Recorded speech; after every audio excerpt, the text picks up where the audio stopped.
Apex Express, Asian Pacific Expression.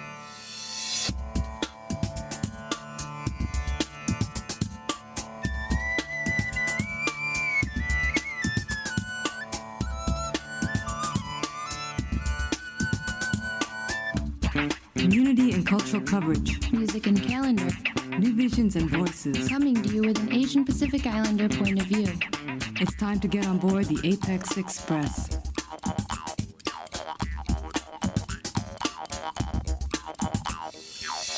Hello and welcome. You are tuning in to Apex Express, a weekly radio show uplifting the voices and stories of Asian Americans and Pacific Islanders. I'm your host, Miata Tan. We're nearly halfway through June and Pride Month is in full swing. Pride is a time to celebrate, honor, and dig into the deep political history of queer and trans communities. And tonight, we're zooming into a few distinct queer Asian American communities right here in Northern California. First, we'll hear from a collective of queer and trans Vietnamese artists, activists, and organizers based in the Bay Area who have a brand new documentary out this weekend. Then we'll dive into the political organizing of queer and trans Hmong communities in Fresno and Sacramento. And we'll close out the show with a queer Asian American community leader and some different ways that you can get involved this summer. Okay, let's get into it. First up, my conversation with QTViet Cafe Collective. And before you ask, no, QTViet Cafe is not a brick and mortar cafe that serves coffee. They are a Bay Area-based creative cultural hub for queer and trans Vietnamese liberation through gatherings, art showcases, cultural programming, and more. QTViet Cafe is a part of Asian Refugees United, and tonight we'll be discussing their new documentary, Dong-Hue, of the Same Womb. It is premiering this Sunday, June 14, as part of the 22nd Annual International Queer Women of Color Film Festival in San Francisco. Dong-Hue asks viewers what it means to return to a homeland, to a community, to yourself. Here's my conversation with the QTViet Cafe Collective. Thank you all so much for joining me today on Apex Express. Sage, perhaps you can start us off. Would you be able to introduce yourself and share a little bit about what the QTViet Cafe Collective is? My name is Sage. I use they, them pronouns. One of the filmmakers / digital archivists for QTViet Cafe Collective. We are a cultural hub where we focus on diasporic themes around intergenerational Vietnamese and identity and queerness. We do a lot of our events and workshops and gatherings around food, remembrance, and our gay and they selves. Lovely. Jessie, who are you and what brought you to QTViet? Sure. My name is Jessie and my pronouns are they or Jessie, and I've been part of the collective since 2018. I think I found the collective in a place in my life when I was really searching for ways to bring an intersection to all parts of my identities. QTViet Cafe, just like Sage said, it's a creative hub. It's a cultural hub that is really dedicated to uplifting queer and trans Viet liberation through ancestral practices, different forms of art, and intergenerational connection. Yeah, I just really appreciate the ways that QTViet Cafe has just been so dedicated to our art and then also uplifting our art to really bring forth community organizing work, solidarity work, and our own queer and trans Viet excellence. Love that. Jean, could you share a little bit about yourself as well? Thanks for having us here. My name is Jean Pham. I use they, them pronouns. I've also been a part of QTViet Cafe since 2018 when I had first moved here to the Bay Area. Like Sage and Jessie had shared, QTViet Cafe it's a really special space. I think as diasporic Vietnamese, speaking broadly, culturally, we experience being displaced on many different levels. When people say that it's a cultural hub, it's really tangible in a lot of the activities and things that we do. We've hosted art residencies, we do cultural dinners, we have language groups. QTViet Cafe, it really exists to fill a need. And I think part of that need brought us to the culmination of this specific project to bring us back to Vietnam. Yeah, lovely. And we can pick up from there your trip to Vietnam. This was captured by Sage recently in a documentary. Sage, could you speak more about what this new doco is about? Where did this project come from? This project emerged from a collective hunger for wanting to return back to the motherland. For years of doing a lot of gathering here, specifically in the Bay Area, we've been able to stay rooted in the territories here. And we all came to a consensus like, what would it be like to gather a bunch of us and connect with our siblings, brothers, sisters, family, chosen fam out in the motherland? That became a seed that we cultivated, planted, tend to, and we fundraise with a lot of community support to get about 13 of us out to Vietnam. Maybe Jesse can talk a little bit more about this, but I and Ma are the folks who founded QTViet Cafe Collective. Jesse, Ma, and Hai, they all three went to Vietnam in 2022 and built a lot of beautiful connections of like local drag artists, queer trans collectives out there. That's kind of what birthed Dong Hue. So I've been lucky enough to watch the film already. Dong Hue is the name of the documentary, but it's also the name of the performance that came together. Jesse, perhaps you can speak to this journey more. And I know QTViet Cafe has been around since 2016, and this project goes back a few years as well. Yeah, sure. I can speak a little bit about that and just chiming into like what Sage already shared. There was a small group of collective members that came up with the idea of like, what would it be like for us as queer and trans Viet diasporic folks to go to the homeland? The original intent was for that trip to happen in 2020. And it actually, because of the pandemic, I think obviously things were logistically, it just didn't work, but that dream like surfaced again. So the question came up about like, what would it be like for us to travel together to the homeland as a collective and also share our art to connect with other Viets in Saigon? You know, when we're in the Bay, so much of our work is really centered around gathering communities around our food, our art, and our stories. And so it really made sense for us to think about what would that look like in Vietnam. And so in 2022, as Sage was mentioning, me, Hai, and Ma went to Saigon and just kind of explored like, what is the creative scene like here? And we're able to connect with queer and trans Viet artists who are doing insanely inspiring creative work. We connected with folks from the Baksiu Collective, and they're a group of queer and trans Viet artists who are doing drag in different performance spaces in queer bars in Saigon. And then I think in that moment, we're like, we would love to collaborate with you. From that unfolded a year-long like planning of what would it look like for us to do a shared showcase together.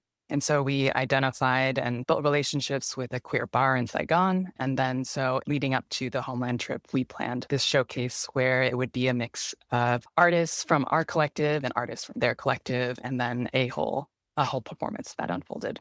And I think in the year of 2023, that year, I think we ended up fundraising about 50K in order to really subsidize and support the whole journey of getting us to Vietnam, like stipending artists and creatives that we were collaborating with. It was one of the biggest projects I think that QTViet has ever been a part of and really undertaken. And I think it definitely is like a huge highlight for like my time with QTViet.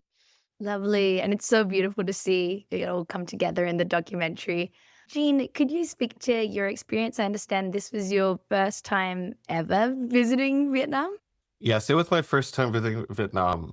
So I had a wealth of emotions in terms of the lead up to it. Like Jesse was sharing, originally the plan was we were going to go in 2020. That had to shift, with shelter in place and everything. A lot of the work that we do is reconnection, right? As diasporic Vietnamese being displaced from our ancestral land, as queer and trans people, a big rallying point for many of us is feeling displaced from our own families. And so part of like returning back together is fighting against it. It's like, what if we reconnect? What if we reunite? If we're traveling together as queer community, we can really see and understand what it's like to be in Vietnam for ourselves. And so it was really like it had this like gravity around it, and I think it made me really nervous but also excited. That being said, a lot of other folks who are part of our cohort, even though they had gone to Vietnam before, a lot of them had also shared this is their first time going without family. And we're going specifically towards queer and trans community in Vietnam, which is also a departure from their other experiences too. Can I just add something? Because I just really loved what Jean shared. I just think that, yeah, I think that you really spoke to something there about how we can spend our whole lives like having this understanding of homeland that is actually quite disconnected from our queerness and our transness. And similar to like many other folks in the collective, like I have been to Vietnam multiple times before, but never in the context of centering my queerness and transness because I just wasn't sure like what felt safe, without having like fluency in the language or even knowing like how to express my queerness in Vietnam. Oftentimes I felt pretty invisibilized there. Because like being there with family, I just show up as like a family member. There's so much that is a part of me that is expressed through my queerness and my transness that isn't as visible. And so I think that being in a space as a collective gave us permission to do that and to feel deeply woven into our cultural experience was like incredibly liberating. Yeah, that's really beautiful, Jesse. I also noticed in the film, your aunt was also part of it as well. So you were able to hold that familial side of yourself as well as the queer side. Could you speak more to that? Yeah, I was just watching the documentary yesterday too, and I was like, "Oh my gosh!" It was so sweet that my aunt had a moment in that documentary.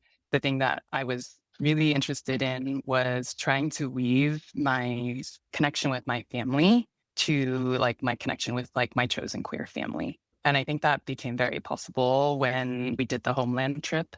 I'm not fluent in Vietnamese, and I'm especially not fluent in trying to articulate what it means to be queer in Vietnamese. And so the idea of inviting QTViets to my aunt's home was like a way to be like, hey, this is who I am. And here's my community. And maybe if I can't actually like articulate that, like I want my aunt to like feel that sense of like care and connection of my community. And then to me, that felt like a way of inviting my Vietnamese family to this part of my life. I think that it's oftentimes hard to even do that here in the Bay. Like the connection that I have to my blood family and then my connection to my chosen family here in the Bay, like can feel quite separate. What keeps me coming back to QT Viet is that we always make space for that intergenerational connection that doesn't invisibilize our queerness and our gender identity. Sage, could you speak more to this theme of family? It seemed to be really core to the documentary. Tell us about how that felt as the director, like being behind the camera, but also part of the QTViet team on this trip. Directing and being behind the camera had a lot of challenges. I think there's something where I'm not sure if like folks can relate to this, but when you are filming something with your iPhone or on your camera, there's a connection and a disconnection that happens at the same time. You're not able to be fully present, but you are. I was straddling the line of like, is this shot looking beautiful? And also crying. I think there was a moment where we were in a taxi or grab car, and it was hi, Jessie, and Jessie's aunt. She was dropping some heavy moments, and I just remember we're all crying in the car while the grab driver is like blasting music, and it's like a super bumpy road. People are honking at us, and it was just like such a funny and rocky symbolic memory. I just was like, wow, I can't believe I'm getting to document this like historical moment, not only for Jesse, but just like for the collective and what does it mean for folks who are queer and trans that can't have moments like this. It's just like kind of a reminder to slow down and being like, okay, am I getting to embody this moment while holding the stabilization of the camera? And I think still I find that to be a challenge, but a really fun dance of filmmaking, directing, and being there. Yeah, definitely. I can't imagine trying to keep the camera still while you're bawling your eyes out. Yes. Jean, we've talked a lot now about this connection of blood family and found family as well. Could you speak a bit to the QTViet Cafe family that sort of came together on the trip, but also this wider Vietnamese queer community you were able to find over there in Saigon? Every step of the way, it felt really good because we were traveling together as just this giant mass of just gay people. And so I always felt like, oh, I could kind of be off guard. I understand that, like, for a lot of queer and trans people, when traveling, we are on high alert. There's just a lot of unpredictability. There is safety in numbers, there's safety in communities. I felt like, the Kiewits have my back. There was a bigger group that came together in SFO, and we just all booked the same flights. And then there were some people who were coming like a little bit later. I had been with QTViets at that point for about 6 or 7 years, and so there was a lot of trust already built with the Saigonese vids. It was like just a natural kinship, it was also as if like we were just friends off the bat, or there was just a shared understanding. We had a gathering, and I think this is featured in the documentary. After that gathering, people were just kind of getting to know each other in the flat, and they were teaching us how to walk in heels, and it was so lovely. And I remember thinking like, oh gosh, what music do I play here? How do I set the mood? But I think the reality is, Rihanna is like a common language, like among gay people. Everyone under like it was funny because I would play music that I would just listen to, like they're just pop girlies that would play in the States. And yeah, gay people, like they just love a diva no matter where you are. And so that was really nice. But truly, like, the DIY drag scene in Saigon is huge, and it's like so varied. And I do want to shout out like all the queens and the Baxio Collective and all the trans artists who really helped make our show and like really helped hone in our craft. And they were strict, they were like, you had to come here early, and you had to come in like days before, and we're gonna have to practice over and over again. And they had like really specific notes on how to make the show better. And so it was interesting as a culture exchange. They were learning how we were operating in terms of how we organize. And I think a lot of the more spoken word slam poetry style that like some of our members were bringing. And from them, we were learning a lot of the theatrics on really how to like have a show and really think holistically about all of the different components. Jesse, could you speak more to the show? What did it look like? How did it feel? So back in 2022 was when we discovered that there is actually one queer bar in Saigon, and it's in District 4, this bar called Bar Zinga. It's like in this alleyway. It's pretty divey. And so when we were there in 2022, we actually spent New Year's there. And we got to know the owner, and we got to know like what they envisioned for this space, which is they've been using it as a space for like drag performances, music sets, and things like that. And we're like, oh wait, maybe this could be a good spot for us to do something for QTViet. And so essentially the vision for the show was for us to collaborate with Babel and Yat, who are the co-founders of Baxiu Collective. They are incredible like production artists and drag artists. We invited folks from the collective if they wanted to share some of their art as well. And so we had, let's see, I remember Irene, who is one of the poets and also like OG QTViet, shared some poetry. And then we had also Hai sharing some erotica. Me, Hai, and Lan did a Aoyai fashion runway show. And then there was, Judy and Hirosine, who did like a whole like loto. So that was like based off of like a Vietnamese game. And they did a whole performance on that. Yeah, so it was kind of like cool to be in this space and inviting folks from the community to come in. And it was a full house. People are feeling so nervous, but also the energy of like, I can't believe this is happening. Like that, the art that we've created in the Bay, that we get to share it in Saigon. So beautiful. Yeah, it's really nice to see this cross-cultural, international connection that you've built with the folks in Vietnam. Sage, could you speak more to the documentary itself, what you hope viewers will take away from the film, and especially seeing that depiction of queer joy in the performance? I think what I hope viewers take is like the power of remembering, and the power of remembering with community. Because I think like also editing this film, I'm like, I remember exactly what y'all said word for word. It's like ingrained in my head. I think there was something that Jean, you said something where like it doesn't matter if you're Vietnamese, it doesn't matter where you're born. it matters and it doesn't, but also like there's so many cross-cultural connections and parallels that tie us all together. And I think on the theme of remembering and leaning into our joy and our creativity, there's so much that can unlock with just living our truths. I think, yeah, I think that's what I hope viewers take away with.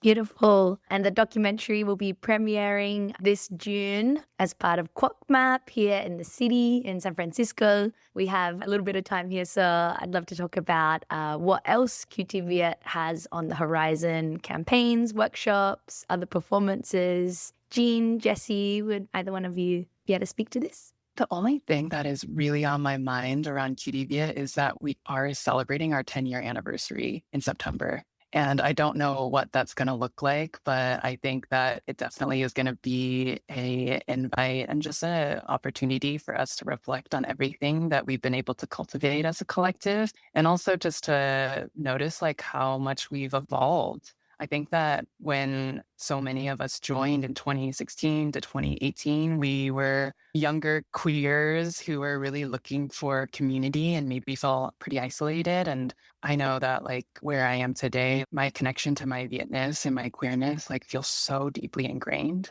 And a huge part of that is because of having a container like QTViet.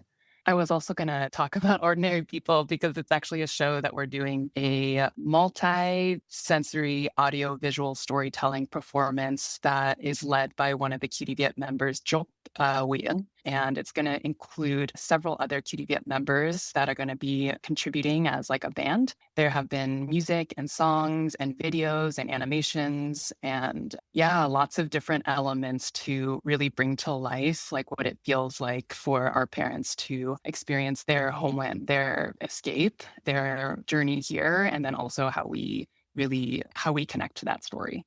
Thank you for sharing, Jessie. Sadly, this interview is airing after the Ordinary People performance, but I'll play a little snippet in a bit. Jean, final question. With this 10-year anniversary of QTViet Cafe, how do you see your recent adventures informing your work, how you organize, how you gather?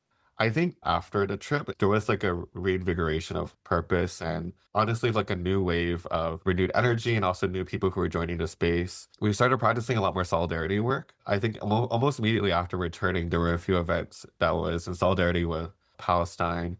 And as we were returning from the trip, last year was also the 50th anniversary of the war in Vietnam ending. And so we used that as an opportunity to draw connections between how the conditions of the Vietnam War was truly like politically activating for a lot of young people in the 60s, similarly to how the genocide in Palestine was politically activating for people now, and how like we have a shared struggle. With 10 years of QTViet Cafe, I think it's more evident that QTViet is an like entity, a group that needs to exist. And we always invite people to join us. If anyone's listening who is diasporic, queer, and trans Vietnamese, looking for community, looking for language classes or like just ways to build, we're always more than happy to join people. Last year, Jessie and a couple other friends organized this amazing trip to New York. There was really this big energy around uniting all the different scattered parts of QTViets all over and coming together and understanding that, we all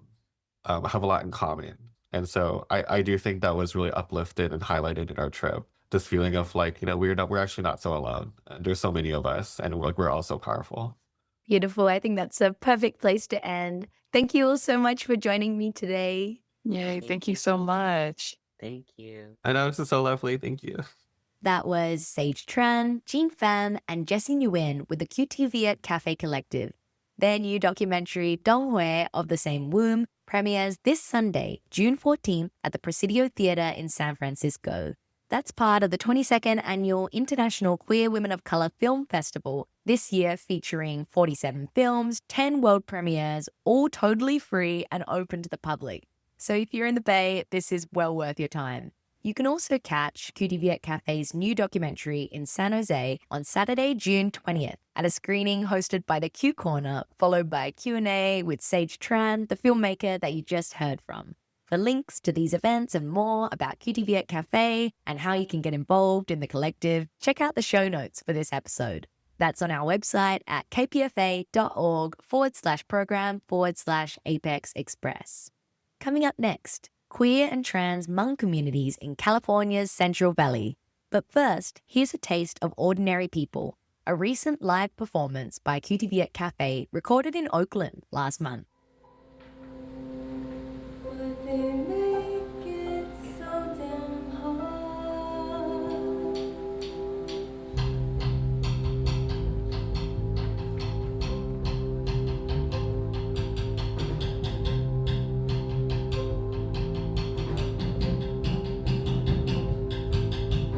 They decide how we live and never how we fight. Like a bird on the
That was a live recording from Ordinary People by the QTViet Cafe Collective performed in Oakland last month.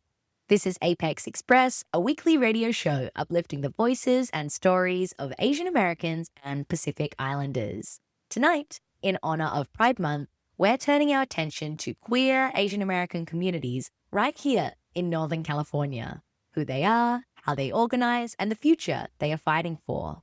My next guests are Shai Chung and Christine Tao from Queer Hmong Intersectional Pride, also known as QUIP. QUIP grows out of Hmong Innovating Politics, a grassroots advocacy group based in Fresno and Sacramento, and focuses on building community and political power for queer and trans Hmong communities in California's Central Valley. Here's my conversation with Shai and Christine. Thank you both so much for joining me today on Apex Express. Could you share a little bit about yourself? Who are you and what is your work with Hmong Innovating Politics?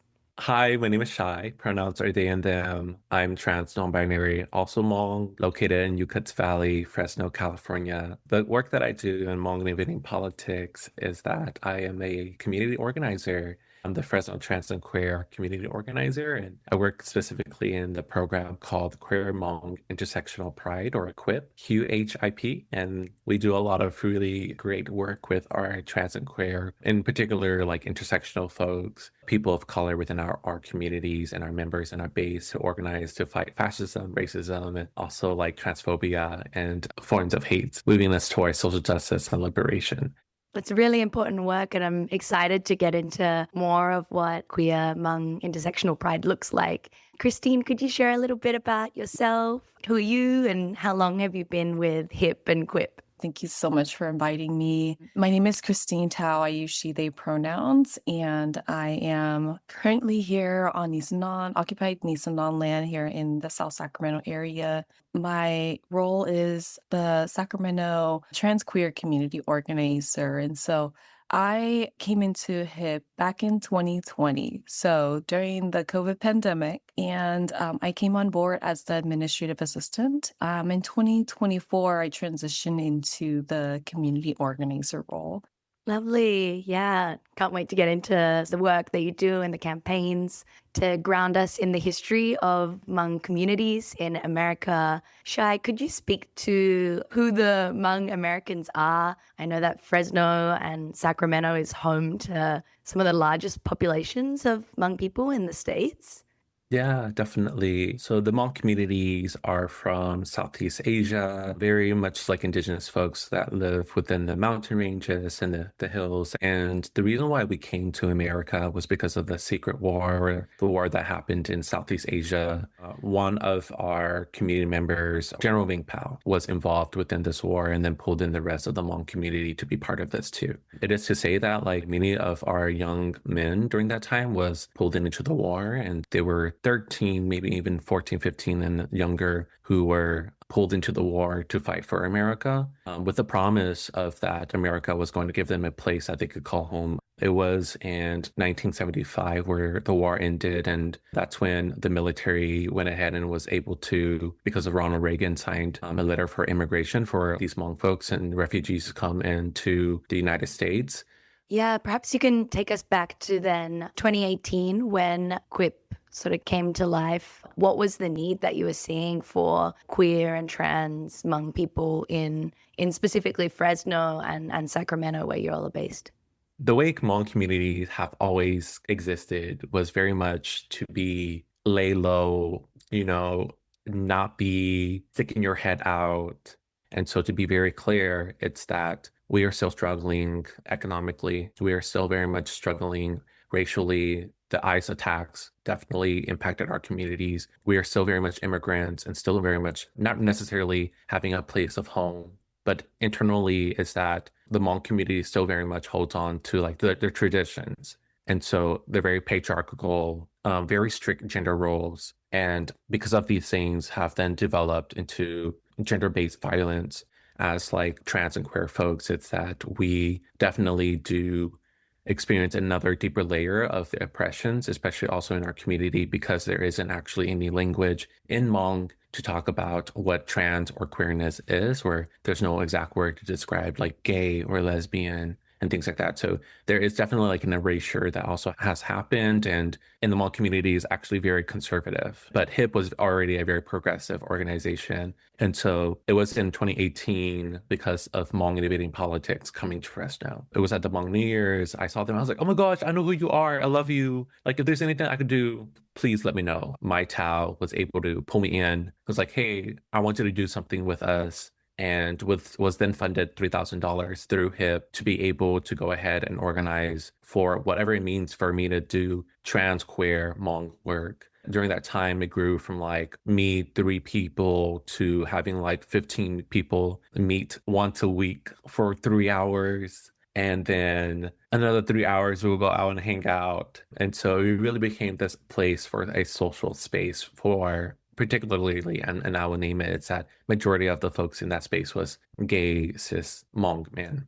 And it wasn't until a year later from that first time that we first met in 2018 to 2019, we had a really hard conversation about our future, about the political work that though we should be doing. And so I've been with HIP for 4 years, and we've officialized during that time QUIP to be a program within HIP. And yeah, it's been really good. I don't have to worry about funding and things and organizing around that front end. And HIP has been able to be very supportive in being able to see that. And we can really work on the ends of what does it mean for us to organize around liberation and being on the ground with our community. Yeah, definitely. It's interesting to hear about the progression from perhaps a group that was maybe more apolitical moving into that political space. We've also been struggling still even now to land on what it means for us to fight more intersectionally. That's where like quip and queermong and intersectional pride comes from, right? Is this word intersectional coined by Kimberly Crenshaw, is that we do have these cross identities that exist within ourselves. And so we'll love to have Christine talk more about what actually this issue is within not just Hmong communities, but Hmong and trans queer communities. Thank you, Shai. So, Queermont Intersectional Pride, we officially launched the program back in 2024. Our QUIP program, it is open to young people between ages 18 to 25, young trans queer folks. Some go to college, some currently looking to be employed, young people who are impacted, young people who want to get involved, right? Who do care about this work and who care about social justice. It's a 8-month program, and our gatherings are, we call them our huddles, our equip huddles, and we do them about bi-weekly. I can speak a little bit for Sacramento. We've been meeting up at a cafe. We also use our office space. And this is just really a moment in time for our members to bring up and have critical conversations about things that are happening in their lives or things that they're seeing in their community. Perhaps you could speak more to the organizing piece. What does this look like? What sort of work are y'all up to? Some of the ways in which we have organized in our community is through the framework of BBB. It's our belong, believe, become. And it sounds really cheesy, but this is really how we mobilize our people. We know as trans and queer people, especially as a person of color, we don't know and have enough spaces of belonging.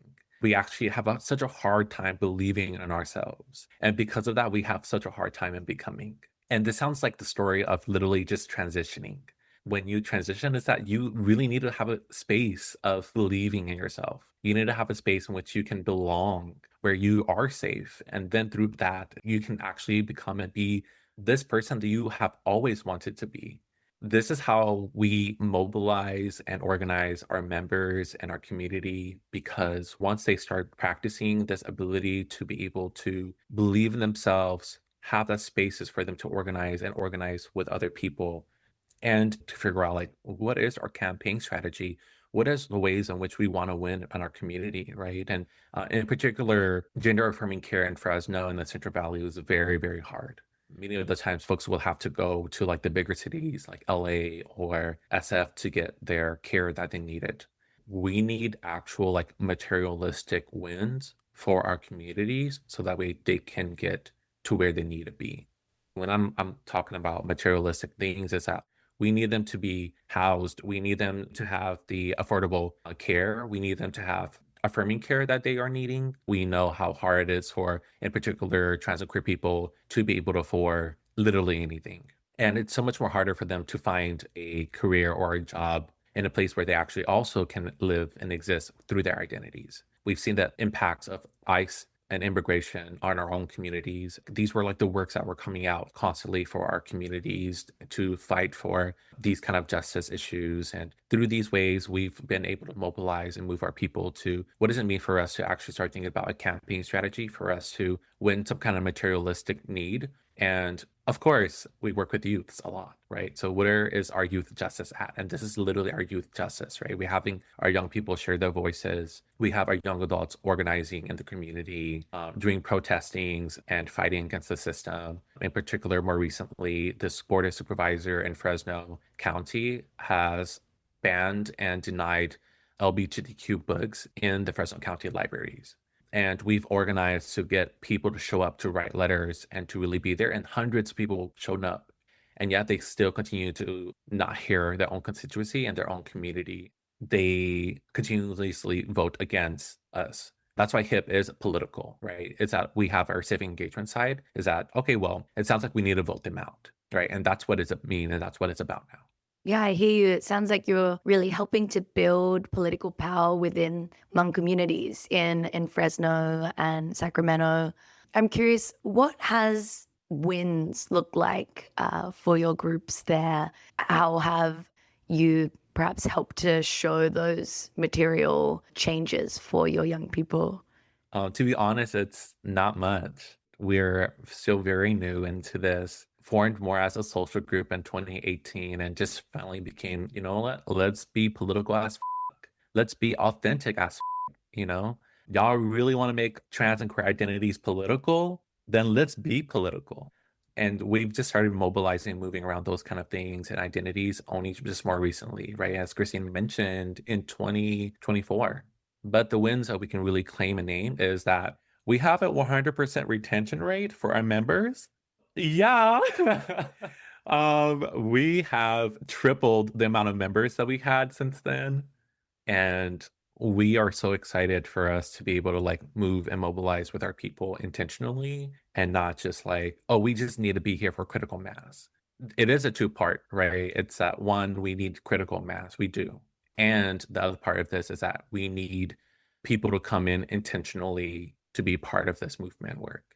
I actually went to present about Quip more recently, and they asked, "Oh my gosh, is there any like open meetings that you have flyers about? Like, when do y'all meet? And then, like, do you have a flyer for that? And I could share it with my members." And I was like, actually, we do meet, and we do meet bi-weekly on Fridays. The members themselves are holding the space for the meeting. And so I can ask them about that, but I also want to let you know that it's not necessarily an open invitation for folks to just come in whenever they want.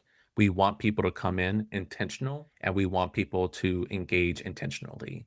And this is how we want us to move away from this autopilot into being able to actively making changes and fights for our communities that will win us materialistic wins.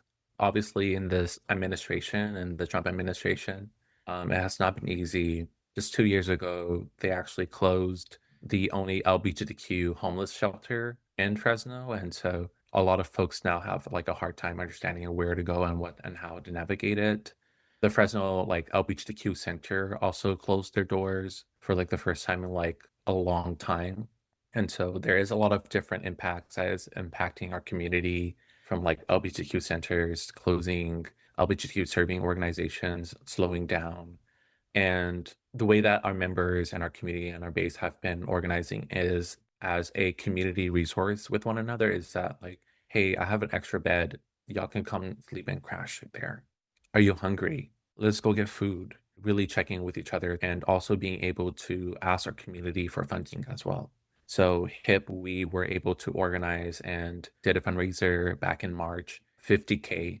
That's huge.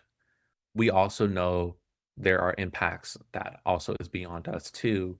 It was with this past like Hmong New Year that we wanted to do a Hmong New Year action, an action to really fundraise for our families who were detained by ICE. And so we did a mutual aid fundraiser asking our community members to donate money, and we were able to raise, we only did it for like 3 hours, and we were able to raise $700. So we're like, what if we kept going?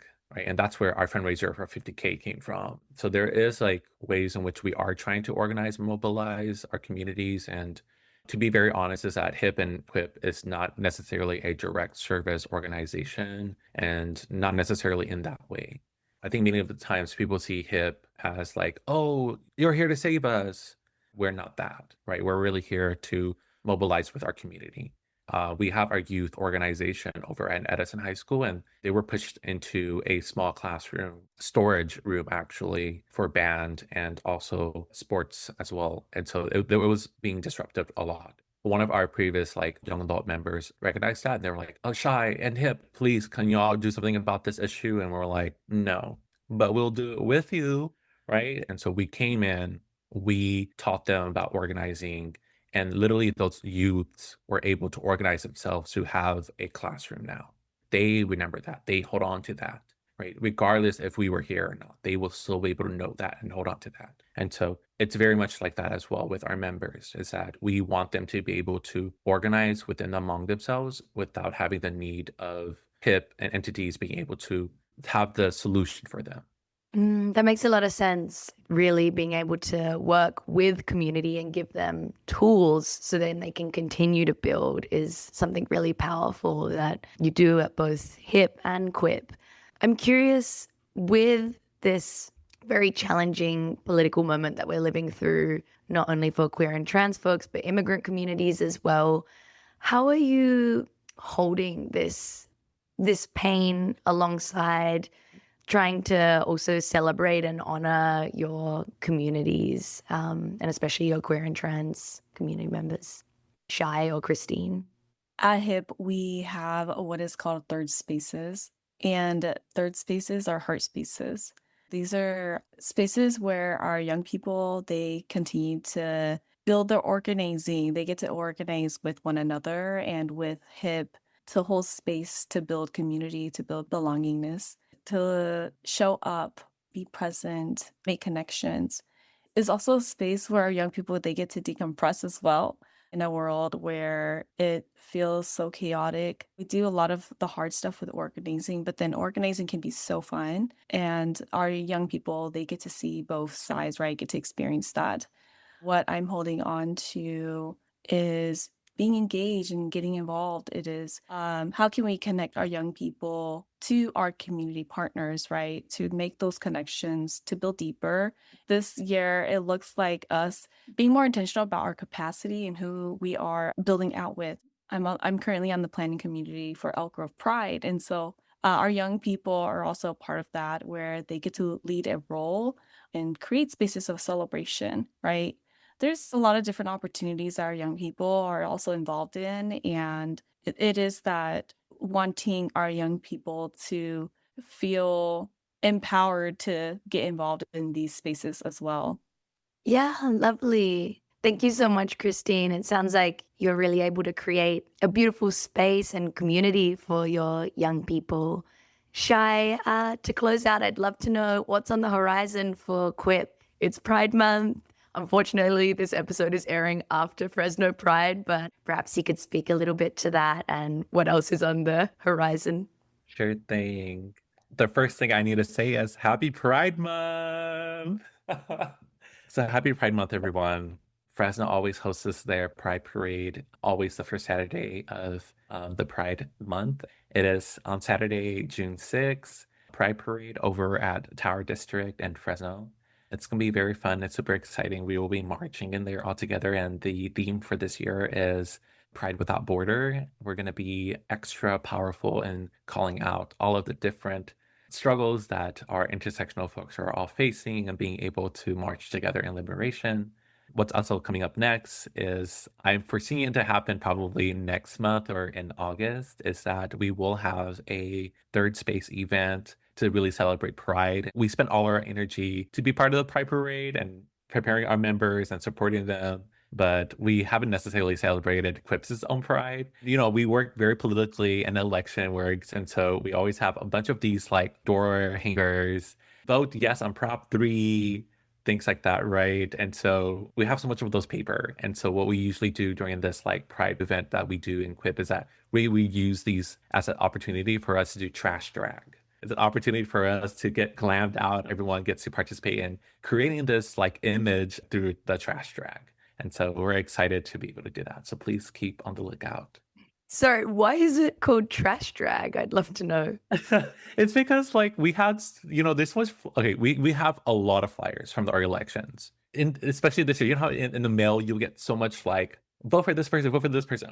All of this is all paper that is then thrown away without any second thought. And we will make them, and we'll make like thousands of copies, right? But we never are able to pass it all out. What we do is that we will go ahead and reuse them one last time for them to have an opportunity for them to shine. We'll have them split up into teams and then use all the different trash that they can gather and use and glue them, tape them, staple them to make a dress, to make an outfit for this one person that they're going to designate to be the drag mother for their team. I love that. That sounds like so much fun. Yeah. We're going to be doing it in Fresno and also in Sacramento. So we'll figure out a ways for everyone to be involved. Oh, how wonderful. Christine, could you speak to what events are coming up in Sacramento for us? We are also having Elk Grove Pride on June 20th. It's from 5 to 9. It's going to be at the Elk Grove Laguna Town Hall. And so community is very welcome to attend. It is a free event. Think of it like kind of like a resource gathering with some really amazing performances. We have a lot of like BIPOC TQ artists and then also vendors as well. So please show up, and we'd love to meet folks and connect with folks in these spaces. Beautiful. Thank you so much for sharing, Christine. And we'll be sharing all the details of how you can get involved and learn more about Quip and HIP at the end of this episode as well. Thank you both so much for joining me today. Thank you so much for having me. That was my conversation with Shai Chang and Christine Tao at Queer Hmong Intersectional Pride, also known as Quip. This is Apex Express on 94.1 KPFA, a weekly radio show uplifting the voices and stories of Asian Americans and Pacific Islanders. To close out tonight's show, I have one final guest. Cynthia Fong is the lead organizer at Lavender Phoenix, also known as Lavnix, a Bay Area organization building power for queer and trans Asian and Pacific Islander communities. You may have heard of them. Their new executive director joined us on air just a few months ago. Here's a short conversation with Cynthia Fong on queer joy, community power, and what Lavnix has coming up this summer. Thank you so much for having us. My name is Cynthia. I use they, them pronouns, and I'm here with Lavender Phoenix. Lavender Phoenix, we build trans, non-binary, queer API power through organizing in the Bay Area. We work with our members to demand true solutions to care and safety, and we're excited to be here with you all. I'm so excited to close out the episode with you. And as we're in Pride Month, I hoped you might be able to share a little bit about queer joy and how Lavender Phoenix is celebrating that at the moment, honoring each other. Yeah, absolutely. Especially in times like this, times of escalated violence against our communities, we know that queer joy, queer resistance, and queer power are truly antidotes to the systems that are making us sick. For us, that means in our work, we fight for care not cops. We fight for budgets that truly reflect the needs of our people. We fight for a free Palestine, and we fight to abolish ICE. If you agree with all of the things that I just said, we also do a lot of leadership exchange programs, and that is where we really cultivate that belonging and community in our trans and queer API community. Oh, I love that. Could you share a little bit more about the leadership exchange with our listeners?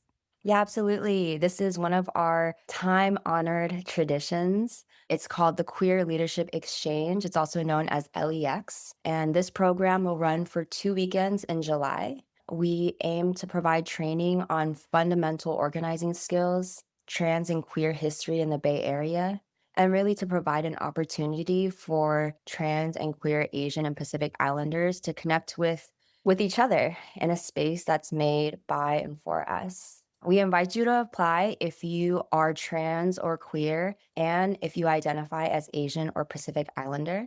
Our deadline is July 1st. And in these 2 weekends, we usually gather with about 20 to 30 folks, and it's really interactive. We have a mix of activities that we invite people to skill up on and really to become the leaders that our movements need. Love that. Could you share a little bit about some leaders you've seen come out of these programs? Like, what does that look like? How are they helping to organize community? The folks who graduate from our LEX program, it's really a wide range of people, whether it's trans and queer APIs that work in other nonprofit sectors. It's also our folks who may be supporting our community in other ways, like as artists, as students, educators, as therapists. We see a lot of people take these skills and translate them into a variety of different sectors that we know trans and queer API people were everywhere, more and more so now. And we would love every single one of us to be grounded in our histories when we do that work. And not only our histories, but also in a firm sense of belonging with one another, to know that we're not alone, to know that there are other trans and queer Asians and Pacific Islanders here in the Bay Area, all of whom share these values of wanting to build working class power. That's so nice. So more multi-generational, multi-sector. Absolutely, absolutely. And we take it as an opportunity too for us to build with other organizations and people who are like-minded. We don't take it for granted. We know the Bay Area is a place where it's very diverse, where we are actively fighting for what values we believe in and whose agenda we are willing to put in power. And so we really welcome a wide range of people, no matter where you are. The real important thing is you share our values. You believe in true solutions to care and safety that are not rooted in systems of policing or incarceration. That's really powerful. To close this out, could you share a little bit more about what's on the horizon for Lavender Phoenix later in the year? You mentioned a few of the campaigns, Care Not Cops. Perhaps if you want to dive into some of those. Yeah, absolutely. We are joining a really big coalition of people from Alameda to Sacramento to San Francisco, all of whom are paying a lot of attention to our budgets. When you say Care Not Cops, we see our budgets to really be that moral document that show us where our priorities are. For us, June is Pride Month, but it's also budget season. It gives us a really big opportunity to be as loud as we can about what we believe. And in San Francisco, with $16 billion, it's quite shameful that we have our community partners like the San Francisco Community Health Center, Lyric, our youth programs being defunded, all the while new jails are being opened, all the while the police are getting new toys. They're showing us that the money exists, but it's not for us. And so we join the voices that are demanding for a people's budget. And we know that that's going to be an ongoing fight. We've been in it for a few years now, and we plan to continue. In terms of our organization, we're actually super excited to say we have 100% of our membership really diving into what the next 5 years looks like for us. Folks may remember we came on to Apex to announce a name change a few years ago. We were formerly known as API Equality Northern California. We came on Apex a few years ago to share that we've changed to Lavender Phoenix. And we anticipate some new changes on the horizon being announced at the end of the year as well, hopefully with deeper clarity about what the next 5 years will look like for us. Ooh, interesting. It's not a new name change, is it? No, we're gonna stay. We're keeping our name. We love our name. We love the history in our name. But it's really just the theory of change. You know, I think our moment today is very unique, very different, very politically tumultuous, and we want to be sharp. We want to know what we're organizing for, what we're organizing against, and what it means for us to build power. Our last theory of change process is what resulted in us focusing on leadership programs, leadership development. It is also where we decided that healing is really important for our people. It's also where we decided that safety is really important for our people. And so I anticipate that it's going to be a deepening, not a change, but a deepening of how we orient to this bigger picture of our movement for liberation and justice. So beautiful. Thank you so much for sharing, Cynthia. It was really lovely to speak with you.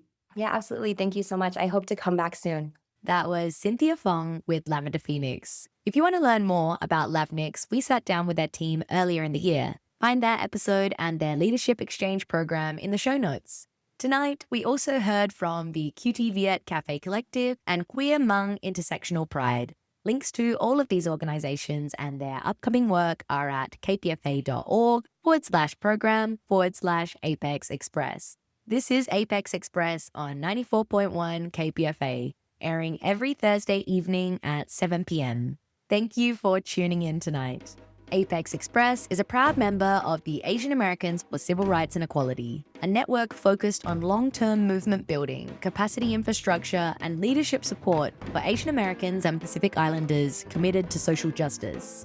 Learn more at acre.org.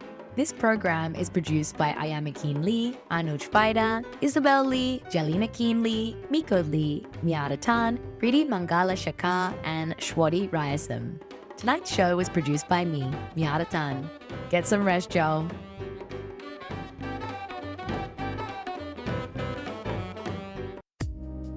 American historian, author, and leading scholar of racism and anti-racism, Ibram X. Kendi.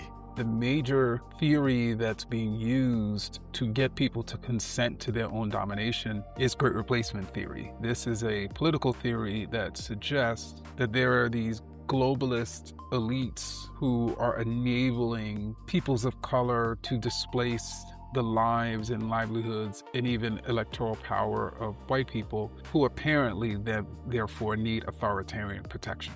And so when we hear phrases like immigrants are invading the nation, we're hearing Great Replacement theory, or diversity programs are discriminatory, or there's an internal enemy. We're hearing a theory that's trying to get people to believe they need protection, they need someone to save them. And then the authoritarian comes around and says, I will protect you and I will save you by snatching your freedoms and rights. Storytelling for social change, only on KPFA.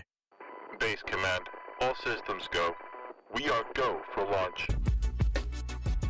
This is when KPFA music takes over. Raw, eclectic, real. No playlist algorithms, no corporate formatting. Just sound that moves, shifts, and surprises. Jazz bleeding into cumbia. Folk crashing into noise. The underground rising to the surface. No two nights are ever the same on KPFA. Throttle up. This night has no ceiling. Find your groove at 94.1 FM, kpfa.org. KPFA broadcast engaged, holding steady. This is 94.1 KPFA and 89.3 KPFB in Berkeley, 88.1 KFCF in Fresno, everywhere at kpfa.org.